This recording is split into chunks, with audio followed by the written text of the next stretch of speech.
सुप्रभातम। आज का प्रकरण है विज्ञान नौका, विज्ञान रूपी नाव। ये पद्यांश है। इस पद्यांश में से आपको 5 नंबर का प्रश्न पूछा जाएगा। यानी हर पद्यांश, जो भी पद्यांश किताब में दिया हुआ है, उन पद्यांश में से आपको 3 प्रश्न 5-5 नंबर के पूछे जाएंगे। पद्यांश का अर्थ होता है श्लोक।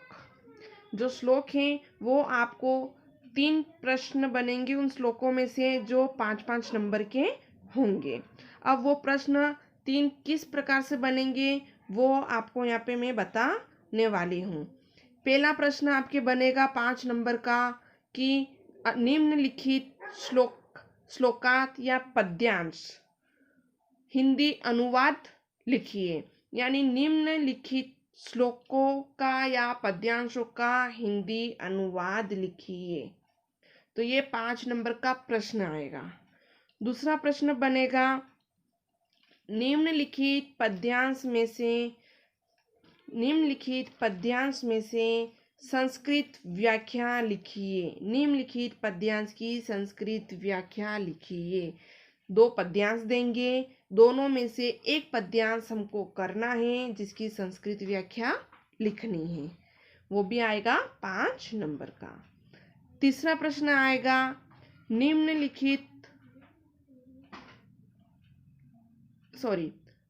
अपनी पाठ्य पुस्तक में से कोई 2 श्लोक लिखिए। यानी अपनी पाठ्य पुस्तक में से 2 श्लोक लिखिए। जो हमारी पाठ्य पुस्तक में जो श्लोक दिए हुए हैं, चाहे वो श्लोकों के 4 पाठ हो, 3 पाठ हो या 6 पाठ हो, उन सभी पाठों में से सिर्फ 2 श्लोक ही लिखने हैं जो हमें अच्छे से कंठस्थ याद हो। मैंने आपको पहले ही श्लोक बता दिए हैं कि आपको 10 श्लोक मैंने आपको बता चुकी हूँ कि 10 श्लोक जो हैं वो आप अच्छे से याद करें। तो उन 10 श्लोकों को आप बहुत अच्छे से कंठस्थ याद कर लीजिएगा। वो 2 श्लोक लिखेंगे तो उसके 5 नंबर आपको बहुत अच्छे से मिल जाएंगे। तो इस प्रकार से 3 प्रश्न आपको पूछेंगे। अब चलते हैं हमारे पाठ की ओर। विज्ञान नौका, विज्ञान रूपी नौका। सबसे पहले परिचय।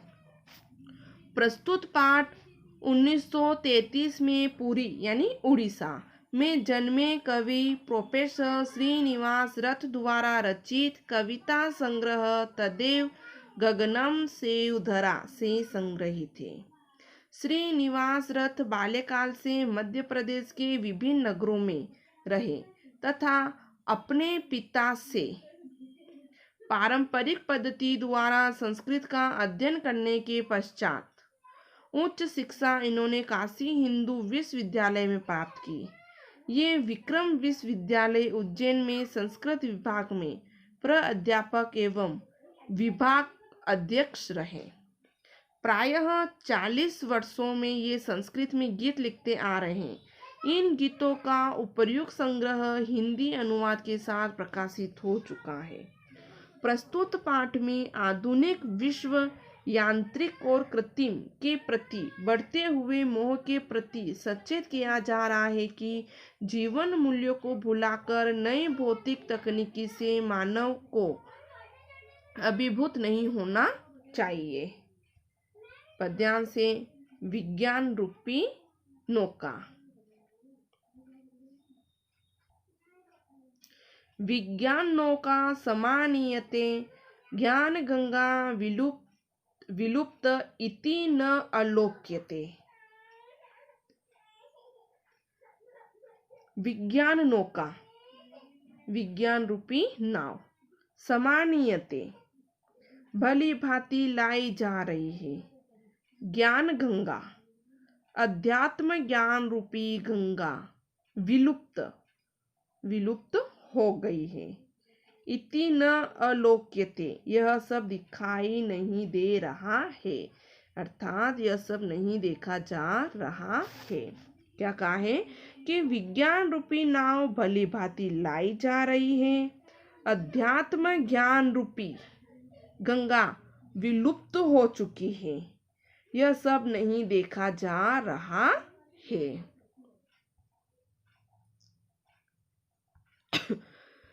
संस्कृत उद्यान दुर्वा दरिद्रीकृता निष्कुटेषु स्वयं कंटकन्याहिता पुष्पितानां लतानां न रक्षा कृता विस्तृता वाटिका योजना निर्मिता।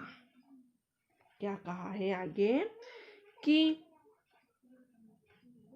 अस्माभिः स्वयं के द्वारा संस्कृत भाषा एवं साहित्य के उपवनों को दुर्वा दुब दरिद्रीकृता गरीब बना दी गई है। निष्कुटेषु घरेलू उद्यानों में कंटकिनी नागफनी आदि फैकट्स पुष्पितानाम फूलों से युक्त लतानाम बेलों की न रक्षा कृता सुरक्षा नहीं की गई है। निर्मिता का अर्थ होता है निर्माण कर दिया है। क्या कहा है आगे कि हमने स्वयं की संस्कृत भाषा एवं साहित्य के उपवन की धूप गरीबी बना दी है, अर्थात उसे सुखा दी है। घरेलू उद्यानों में नागफनी कंटकिनी यानी नागफनी आदि लगा दिए गए हैं। फूलों से युक्त बेलों की सुरक्षा नहीं की गई है। विस्तृता वाटिका योजना निर्मिता और विस्तृत वाटिकाओं की योजना बना दी गई है।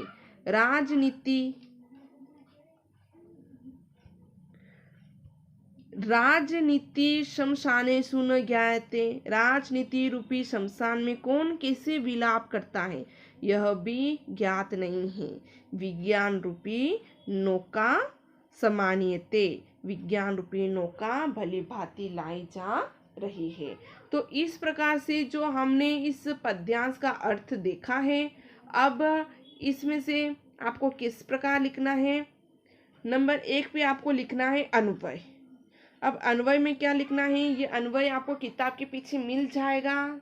सभी पद्यांशों के अन्वय आपको बुक में दिए हुए हैं, पाठ के पीछे दिए हैं, तो आप उन अन्वय को अच्छे से याद कर ले। अन्वय लिखना है विज्ञान नौका समानीयते ज्ञान गंगा विलुप्ता इति न अलोक्यते। स्वयं संस्कृत उद्यान दुर्वा दरिद्रकृता निष्कुटेषु कंटकिनी आहिता पुष्पितानां लतानां न रक्षा कृता विस्तृता वाटिका योजना निर्मिता। राजनीति शमशानेषु के कथम कुत्र या कृन्दनं कुर्वते न ज्ञायते विज्ञानों का समानीयते। इस प्रकार आपको पहले अन्वय लिखना है। अन्वय लिखने के पश्चात नंबर 2 पे आपको शब्दार्थ लिखने हैं जो अभी आपको बता दिए गए हैं। शब्दार्थ लिखने पश्चात आपको नंबर 3 पे हिंदी अनुवाद लिखना है। क्या लिखना है, हिंदी अनुवाद। तो इस प्रकार से आपको हिंदी अनुवाद अन्वय लिखकर हिंदी अनुवाद करके आपको व्याख्या लिखनी है।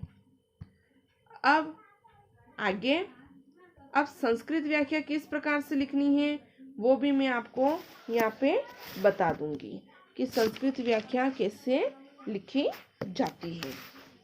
दूसरे नंबर का श्लोक देखिए। वर्तमान स्थिति मानवानां कृते प्रत्यहं दुर्निर्मितेव संलक्ष्यते यत्र कुत्रापि शांति समुद्रिक्ष्यते तत्र विद्वबीजं समायोज्यते।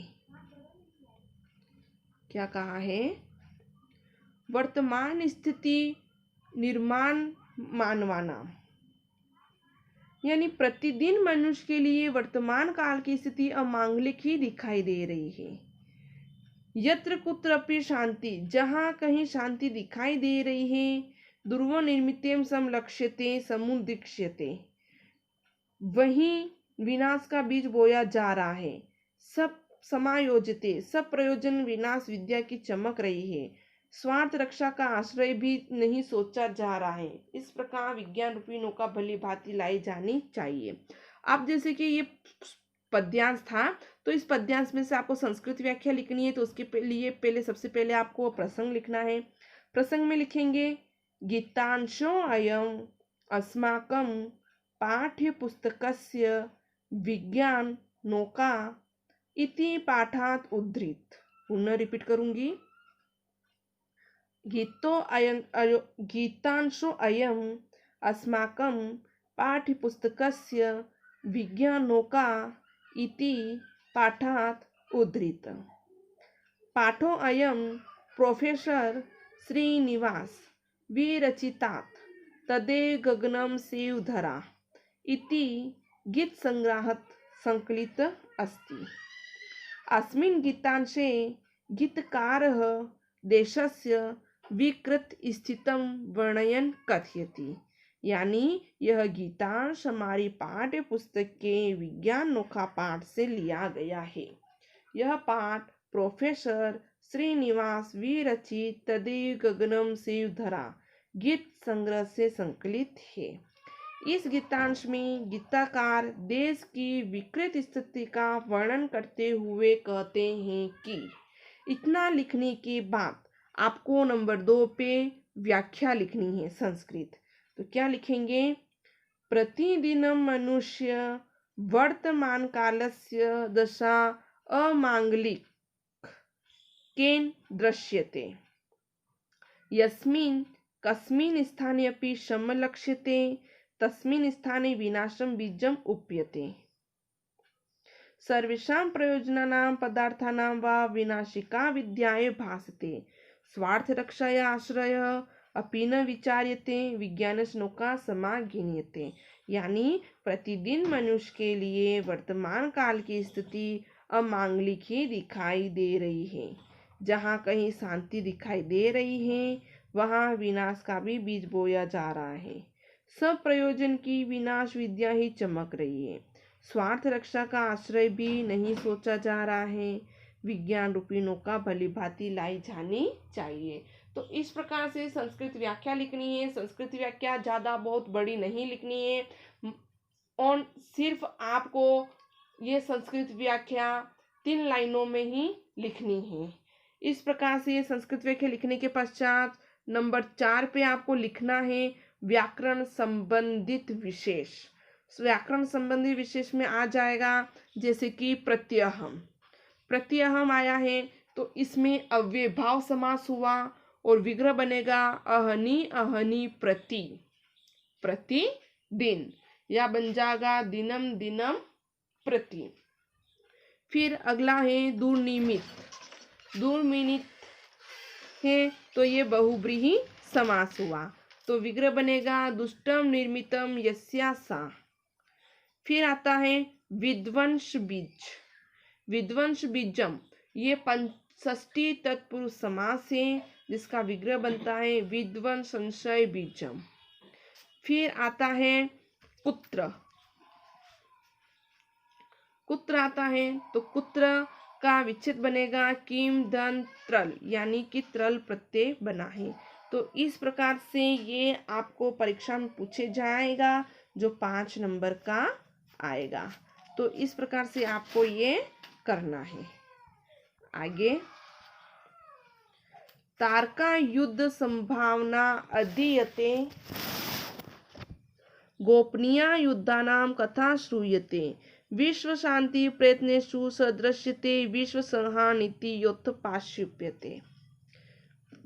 तारका युद्ध संभावना अधीयते। तारका युद्ध यानी मिसाइलों की लड़ाई की संभावना सिखाई जा रही है। मिसाइलों की लड़ाई की संभावना सिखाई जा रही है ऐसा प्रतीत होता है। गोपनीय यदूनाम कथा श्रूयते। गोपनीय आणविक शस्त्रों की कहानी सुनाई जा रही है, यानी कथा सुनाई जा रही है। विश्व शांति प्रयत्नेषु सदृश्यते। विश्व शांति के प्रयासों में दिखाई दे रहा है जैसे विश्व संहार नीति अर्थ उपास्यते। विश्व के विनाश की नीति सिखाई जा रही है। धरती पर जीवों की सुरक्षा चारों ओर से क्षीण हो रही है। भूतले जीव रक्षा परीक्ष्यते जीवानाम अंतरिक्षे अनुसंध्यते। और अंतरिक्ष यानी आकाश में जीवन की आशा ढूंढी जा रही है। इस प्रकार विज्ञान रूपी नौका भली भांति लाई जा रही है। तो इस प्रकार से आपको संस्कृत में व्याख्या और हिंदी अनुवाद किस प्रकार से करना है, जो आपके 5-5 नंबर का आएगा। आज के लिए इतना ही, धन्यवाद।